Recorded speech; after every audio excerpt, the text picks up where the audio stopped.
तर चला मित्रांनो, मी चाललेली भाजी आज हरभऱ्याची भाजी खुडायला.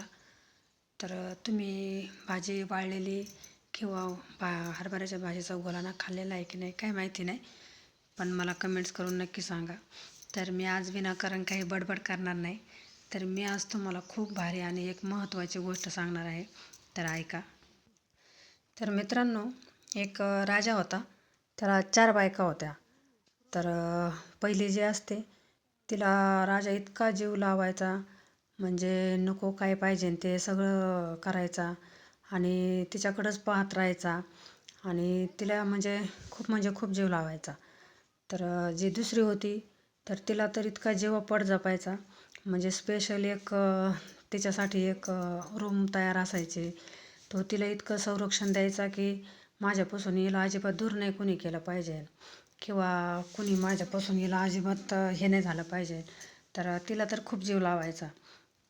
आणि जी तिसरी बायको असते तर तिच्यासाठी पण तसंच, तिच्यावर पण खूप प्रेम असतं राजाचं. तिच्यासाठी पण जे पाहिजे ते करायचा. प्रत्येक गोष्ट ती जसं म्हणेन तसं वागायचा किंवा जे पाहिजे ते सगळं आणून द्यायचा. तर कालांतराने काही दिवसानंतरून आणि सगळ्यात महत्त्वाचं, जी चौथी आहे तिच्याकडं अजिबात ध्यान नव्हतं. तो तिच्याकडे लक्ष देत नव्हता, अजिबात जीव लावत नव्हता आणि पाहतही नव्हता. तर एक दिवस असंच एक साधू किंवा कोणी त्यांना सांगितलं त्या राजाला की तू आता मरणार आहे आणि तुझ्याजवळ फक्त 8 दिवस बाकी आहेत. तर आता त्यांनी विचार केला की माझ्याजवळ फक्त 8 दिवस बाकी आहेत. तर तो म्हणतो की आता मी विचारतो की माझ्यासोबत कुणी येईल का? मी इतका जीव लावला माझ्या तिन्ही बायकांना, प्रत्येक गोष्ट त्यांच्याशी शेअर केली, त्यांच्यासाठी सगळं काही केलं. तर त्या माझ्यासाठी म्हणजे माझ्याबरोबर कुणी येईल का? तर तो पहिल्या बायकोकडे जातो आणि तिला विचारतो की तू मला 8 दिवसच आहेत माझ्याजवळ, मी मरणार आहे, तर तू माझ्यासोबत येशील का? तर ती म्हणते नाही, माझं म्हणजे तुमचं जोपर्यंत आयुष्य आहे तोपर्यंतच माझं तुमच्यापाशी राहण्याचं काम आहे, मी तुमच्यासोबत काही येऊ शकणार नाही. तर राजा खूप वाईट वाटतं की मी हिच्यासाठी इतका जीव लावलो, दिवस रात्र हिच्याकडं पाहायचो, जे नाही पाहिजे हवं आहे येईला आणून दिलं आणि ही माझ्यासोबत तर काही यायला तयार होईना नाही. मग राजा दुसऱ्या बायकोकडे गेला. तर तिलाही तसंच विचारलं. तर ती पण म्हटली नाही, मी तर अजिबात तुम्ही मला इतकं हे दिलेलं आहे की मी ह्या खोलीच्या बाहेरसुद्धा निघू शकत नाही आणि मी नंतरून दुसऱ्याची होणार, मी काही तुमच्याशी म्हणजे तुमच्याजवळ मी येऊ शकत नाही आणि तुमचीच मी राहू शकत नाही. तर मग आता राजाला तर खूप वाईट वाटलं. आता नाईलाजाने तो तिसऱ्या बायकोकडे गेला. तर तिसऱ्या बायकोलाही त्याने तसंच विचारलं. तर ती पण म्हटली मी येईल, पण तुमच्यापर्यंत कुठपर्यंत येईन, फक्त स्मशानभूमीपर्यंत येणार आणि तिथून मी मागे येणार, मी काही तुमच्यासोबत येणार नाही.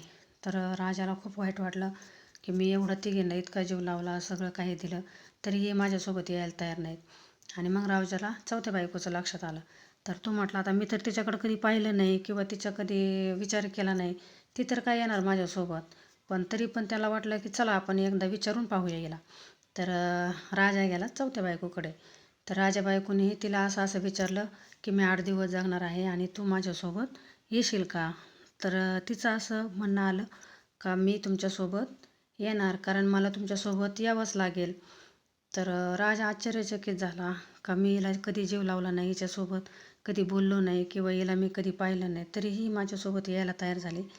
तर मित्रांनो, याचं कारण असं आहे ते तुम्हाला सांगते. तर हे एकदम जीव लावून आणि नीट शांततेत ऐका. कारण जी राजाची पहिली बायको होती ती म्हणजे आपलं शरीर. कारण शरीर आपलं ज्यावेळेस जीव निघून जातो त्यावेळेस शरीर आपल्याला लगेच सोडून देतं. आणि राजाची दुसरी बायको म्हणजे आपली संपत्ती.